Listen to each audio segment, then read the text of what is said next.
Hello friends, welcome to my channel. तो friends, यहाँ पर आज आपको ये जो सारी चीज़ें नज़र आ रही हैं, हमें ये सारी चीज़ें स्टिचिंग के लिए चाहिए होती हैं। मैंने आज की ये वीडियो उन लोगों के लिए बनाई है जो सिलाई की शुरुआत कर रहे हैं और उन्हें इन चीज़ों का पता नहीं होता कि हमें सिलाई करने से पहले कौन कौन सी चीज़ें चाहिए होंगी जिनकी हमें ज़रूरत है। ख़ास तौर पे मैंने ये वीडियो बिगनर्स के लिए बनाई है। ये मेन वो चीज़ें होती हैं जिनको इस्तेमाल करके आप अपने लिए एक सादा सूट सिलाई कर सकते हैं।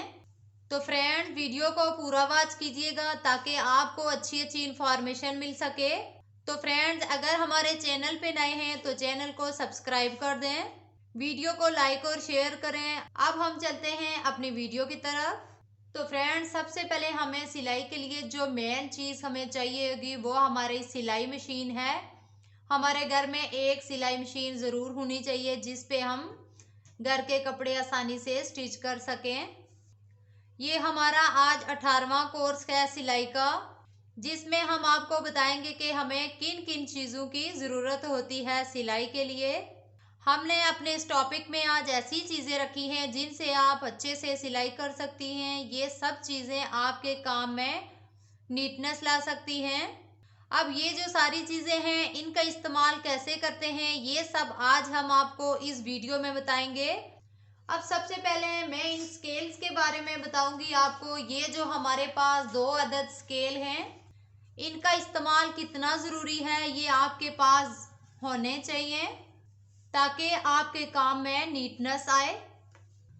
अब ये जो हमारे पास स्केल है इसे शेपर भी बोलते हैं और कर्व स्केल भी बोलते हैं। इसकी हमें कब और कहाँ ज़रूरत पड़ती है, आज की इस वीडियो में हम आपको बताएंगे कि इसकी हमें कहाँ ज़रूरत पड़ती है। इस स्केल से हम अपने पैंट ट्राउज़र की शेप अच्छे से बनाते हैं और अपने बाजू की शेप के लिए इसे ही यूज़ करते हैं और अपनी शर्ट की साइड की फिटिंग के लिए भी इसको यूज़ किया जाता है। अब इसके बाद ये जो हमारे पास दूसरा हमारा स्केल है, ये भी बहुत ज़रूरी है। इससे हम अपने कपड़े को बैलेंस करते हैं। जिन लोगों की कटिंग बैलेंस नहीं होती उनके लिए ये स्केल बहुत ही फ़ायदेमंद होता है। अब अगर हमने कहीं जॉइंट लेस लगानी हो, आजकल वैसे भी जॉइंट लेस का बहुत ही ट्रेंड चला हुआ है, तो हम अपनी शर्ट के मिड में इस तरह से इसको रख के इस पे एक स्ट्रेट लाइन ड्रॉ कर सकते हैं जिससे हमारी जॉइंट लेस बहुत ही परफेक्ट तरीके से लगेगी। इस स्केल से स्ट्रेट मार्क करना बहुत ही इजी हो जाता है। अब हमारे पास ये एक छोटा स्केल है, इसके साथ हम गले की ड्राफ्टिंग अच्छे तरीके से कर सकते हैं या कहीं भी हमें छोटी लाइन लगानी हो तो इसके साथ हम लाइन लगा सकते हैं। उसके बाद हमारे पास आ जाता है ये फ्यूजिंग पेपर। इस पर हम अपने गले की ड्राफ्टिंग कटिंग करते हैं। इसके बगैर हमारी शर्ट की कंप्लीट स्टिचिंग नहीं हो सकती, क्योंकि यही मेन पॉइंट होता है। सबसे पहले हमने शर्ट का गला ही लगाना होता है, तो इसके ऊपर हम गले की ड्राफ्टिंग और कटिंग करते हैं और इसको पेस्ट करके सबसे पहले हमने शर्ट का गला तैयार करना होता है।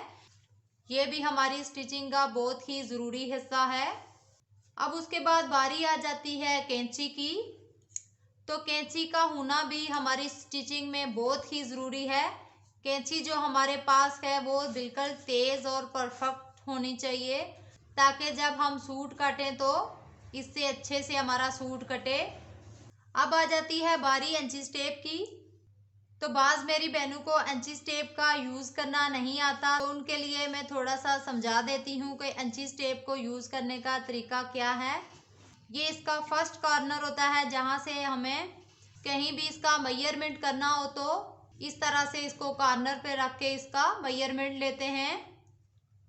और ये इसका 1 2 3 4 ये इसके एक एक इंच का गैप है और दरमियान में से ये जो एक छोटी सी लाइन है, यहाँ से हम इसको आधा इंच बोलते हैं।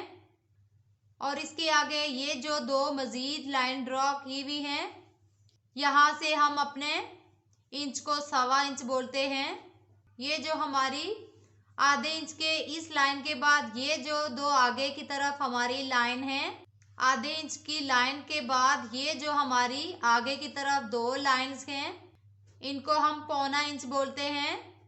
और उसके बाद आगे एक लाइन छोड़कर आगे बड़ी लाइन, ये जो 1 के साथ ये बड़ी लाइन है, इस तक हम 1 इंच बोलते हैं। ये हमारा 1 इंच हो गया है। उसके बाद ये जो 2 लाइंस हैं, एक बड़ी लाइन के साथ यहाँ पे आकर हमारा 1.25 इंच होता है। और उसके बाद फिर ये 1.5 इंच और ये 2 इंच। इसी तरह इंची टेप का भी मैंने थोड़ा बहुत आपको स्टार्टिंग का समझा लिया है। उसके बाद आ जाता है हमारा कटर। तो कटर भी हमारी स्टिचिंग का एक बहुत ज़रूरी हिस्सा है। इससे हमारे छोटे छोटे धागे इजीली कट हो जाते हैं। जब हम अपना सूट सिलाई करते हैं तो इसको हम ज़्यादातर यूज़ करते हैं। इससे हमारे धागे की कटिंग हो जाती है और हमारे सूट में फिनिशिंग आ जाती है। उसके बाद हमने इस तरह की 2 डिबिया लेनी है, जिसमें हम अपनी छोटी छोटी चीज़ें जैसे फिरकी, पिन, चौक वगैरह, इसमें छोटी छोटी चीज़ें हम रख सकते हैं। अब इस तरह से एक बॉक्स हमने रख लेना है अपने पास, जिसमें हम हर कलर की नलकी रख सकते हैं। इस तरह हमारे बॉक्स में हमारी नलकियां सेफ रहती हैं, इसके धागे इधर उधर फैलते नहीं हैं। अब ये जो हमारे पास पिन्स हैं, जब हम अपने गले की ड्राफ्टिंग कटिंग करते हैं तो इनको भी हम अपने यूज़ में लाते हैं। ये भी हमारी स्टिचिंग का हिस्सा है। इस तरह से इनको भी अपने बॉक्स में, और ये छोटी फिरकी वगैरह, इनको भी हम अपने बॉक्स में इस तरह से डाल के इनको सेव करके रख सकते हैं। इस तरह के 1-2 बॉक्स आपने अपनी स्टिचिंग के लिए ज़रूर रखने हैं। अब आ जाती है नलकी की बारी। तो नलकी भी हमारी स्टिचिंग का बहुत ज़रूरी हिस्सा है। अब इसमें एक नलकी आती है जो बिल्कुल रफ होती है। इसके अंदर ये जो फॉर्म सा लगा होता है, यहाँ से हमें पता चलता है कि हमारी नलकी रफ है या असली नलकी है। अब ये हमारे पास एक दूसरी नलकी है। अब इसके अंदर ये जो फॉर्म लगा हुआ है, इससे हमें पता चलता है कि हमारी नलकी असली है या नकली है। और जब भी हम अपनी नलकी खरीदें तो अच्छी तरह से इसकी जांच पड़ताल करके खरीदें, ताकि हमारा सूट जब हम सिलाई करें तो नलकी हमारी बार बार धागा तोड़े ना, क्योंकि जो रफ नलकी होती है उसका धागा भी बार बार टूट जाता है। अब अपनी नलकियों को भी हमने इस तरह से सेव कर लेना है अपने बॉक्स में।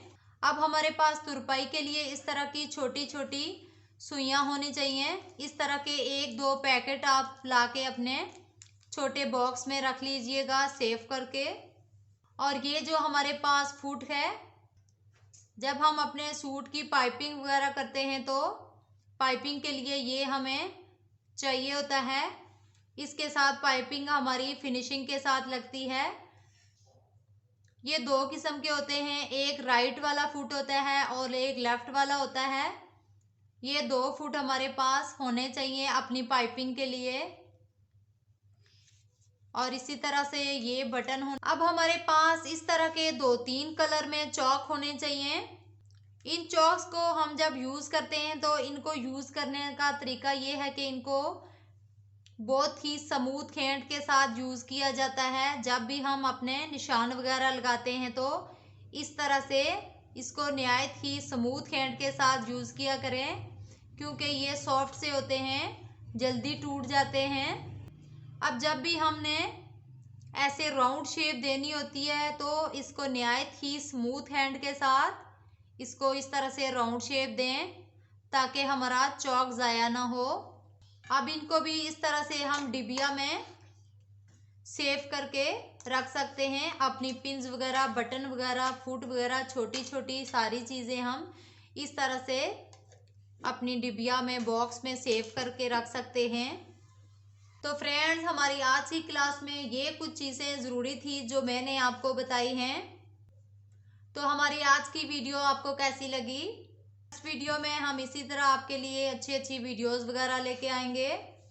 वीडियो पसंद आई हो तो लाइक और शेयर कीजिएगा और कमेंट्स में ज़रूर बताइएगा कि आज का हमारा ये टॉपिक आपको कैसा लगा। तो मिलते हैं एक नेक्स्ट वीडियो के साथ, तब तक के लिए अल्लाह हाफिज़।